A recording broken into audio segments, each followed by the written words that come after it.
ملک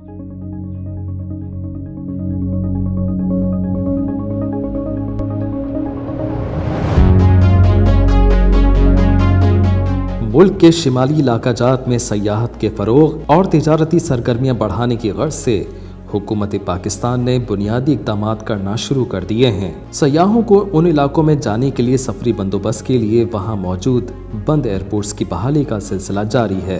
سوات کا سید الشریف ایئرپورٹ اس سلسلے کا چوتھا ایئرپورٹ ہے جسے اسکردو، چترال اور گلگت کے ایئرپورٹس کے بعد بحال کر دیا گیا ہے۔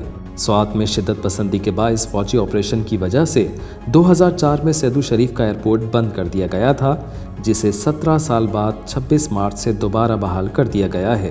PIA کی پہلی پرواز مقررہ وقت پر 10 بجے اسلام آباد سے روانہ ہوئی۔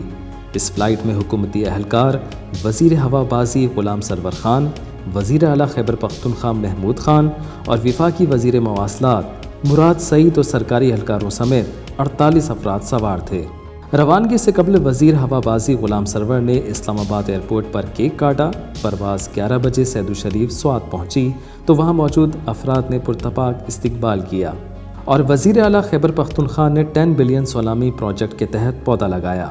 اسلام آباد سے ہفتے میں 2 مرتبہ سوات کے لیے پرواز چلائی جائے گی جو اسی روز واپس بھی آئے گی۔